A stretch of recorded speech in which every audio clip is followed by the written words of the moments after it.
द्वितीय करन्थिय 7 पर्व। अतएव हे प्रिय माने एही समस्त प्रतिज्ञा प्राप्त हेबारु आस शरीर और आत्मार समस्त असुचितारु आपना को सूची करू पुणी ईश्वर को भय करी पवित्रतारे सिद्ध हेउ। तुम मानक हृदय आंभ मानक स्थान दियो।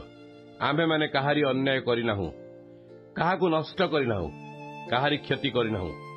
मु तुम मानक दोष देवा निमंते यह कहू नहीं, कारण मु पूर्वरु कहुइछि आंभे माने आंभ मानक हृदय रे एपरि स्थान पाइअछु जे मल्ले आंभे माने एकत्र मरिबा, पुणी बंचिले एकत्र बंचिबा। तुम मानक ठारे मोर संपूर्ण विश्वास अछि। तुम मानक विषय रे मोर अत्यंत दर्प। मु सांत्वनार परिपूर्ण।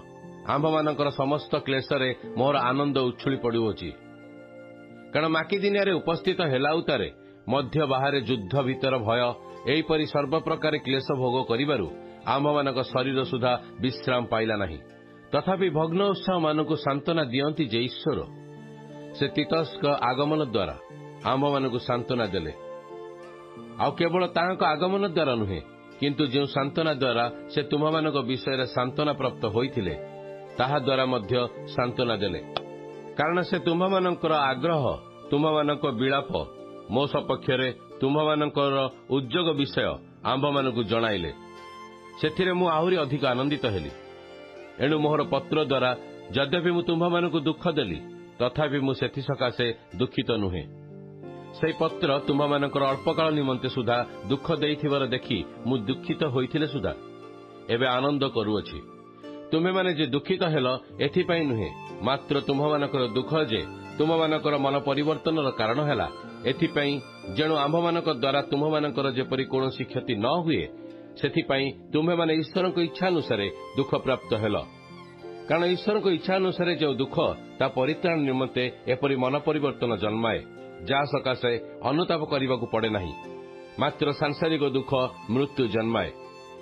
जेणु देख ईश्वर को इच्छा अनुसार तुम्हें माने एई जो दुख पाइल ता तुम मानक ठारे केते उत्साह, हाँ केते अभियोग खंडन, हाँ केते विरक्ति, हाँ केते भय, हाँ केते आग्रह, हाँ केते उद्योग, हाँ केते प्रतिकार जन्माई अछि।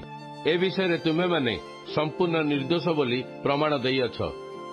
एणु यद्यपि मु तुम मानक निकट को लेखिली तथापि जे अन्याय करिअछि बा जे अन्याय सही अछि ताहा निमंते जे लेखिली ताहा नुहे, मात्र आंभ मानक निमंते तुम मानक आग्रह जेपरि ईश्वर को छामुरे तुम मानक मध्य प्रकाशित हुए एथि निमंते लेखिली। अतएव आम्भे माने सांत्वना प्राप्त होइअछु। पुणी आंभ मानकर सांत्वनारे आम्भे माने तीतस्क आनंद हेतु आहुरी अधिक आनंद कलु, कारण तांका आत्मा तुम समस्तक द्वारा संजीवित होइअछि।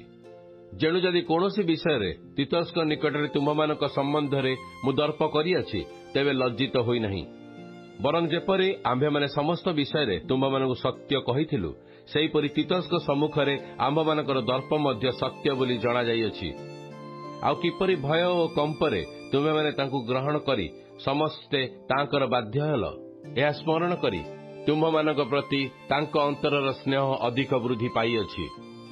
मुझे सर्व विषय रे तुम्भ मानक ठारे पूर्ण विश्वास करि पारे एथिपई आनंद करूअछि।